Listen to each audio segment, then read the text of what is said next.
கிறிஸ்துவுக்குள் பிரியமானவர்களுக்கு ஆண்டவராகிய இயேசு கிறிஸ்துவுடைய இனிய நாமத்தினாலே வாழ்த்துக்கள்.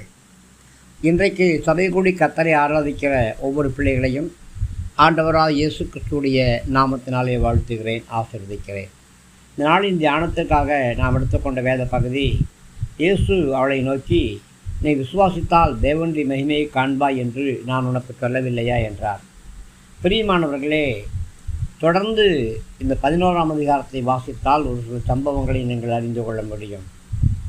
மார்த்தாளின் அவிசுவாசமான வார்த்தைகளை இயேசு கிறிஸ்து தம்முடைய மென்மையான வார்த்தைகளாலே கடிந்து கொள்கிறார்.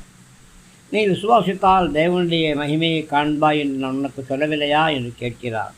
ஆம், நாம் கர்த்தரை விசுவாசிக்கும் பொழுது மெய்யாகவே தேவனுடைய மகிமையை காண்போம். நாம் விசுவாசித்து அந்த விசுவாசத்தை செயல் வடிவத்திலே கொண்டு வரும் பொழுது முடிவிலே நமக்கு ஆசீர்வாதம் கிடைக்கும். இந்த ஆசீர்வாதத்தை ஆரம்பத்திலேயே நம்முடைய விசுவாச கண்களாலே நம்மால் தரிசிக்க முடியும். நாம் இயேசு கிறிஸ்துவின் வார்த்தைகளை முதலாவது கேட்க வேண்டும், இரண்டாவது அதை விசுவாசிக்க வேண்டும், மூன்றாவது அவருடைய வல்லமையிலும் உண்மையிலும் நாம் சார்ந்து கொள்ள வேண்டும். இப்படி இந்த 3 காரியங்கள் நமக்குள் இருக்குமானால் மெய்யாகவே நாம் தேவனுடைய மகிமையை காண முடியும். முதலாவது அவருடைய வார்த்தையை கேட்பது, இரண்டாவது அவருடைய வார்த்தையை விசுவாசிப்பது, மூன்றாவது அவருடைய வல்லமையும் உண்மையும் நாம் சார்ந்து கொள்ள வேண்டும். தேவனுடைய இரக்கங்கள் எப்பொழுதுமே நம்மேல் இருக்கும், அதை நினைவு கூற வேண்டும். என்மேல் இரக்கமாயிரும் என்று ஜெபிப்பது வேறு, என்மேல் இரக்கமாய் இருக்கிறீரே அதற்காக ஸ்தோத்திரம் என்று சொல்வது வேறு. நம்முடைய இரக்கங்கள் மூலியமாகத்தான் கர்த்தர் நம்மை உற்சாகப்படுத்துகிறார். பல சமயங்களிலே இயேசு கிறிஸ்து சொன்ன வார்த்தைகளை நாம் மறந்து விடுகிறோம்.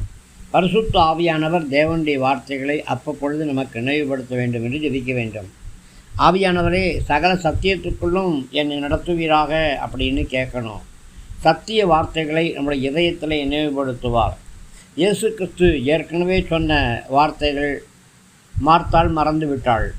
அதனாலே தான் இயேசு அவளிடம், நான் உனக்கு சொல்லவில்லையா என்று கூறி தாம் ஏற்கனவே அவளுக்கு சொன்ன வார்த்தைகளை நினைவுபடுத்துகிறார்.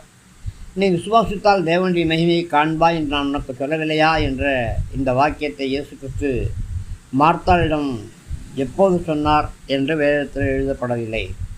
இந்த சம்பவம் நடைபெற்ற பல காரியங்களை வேதாகமத்திலே நாம் காணப்பட முடியும். நீங்கள் விசுவாசித்தால் தேவனுடைய மகிமையை காண்பீர்கள்.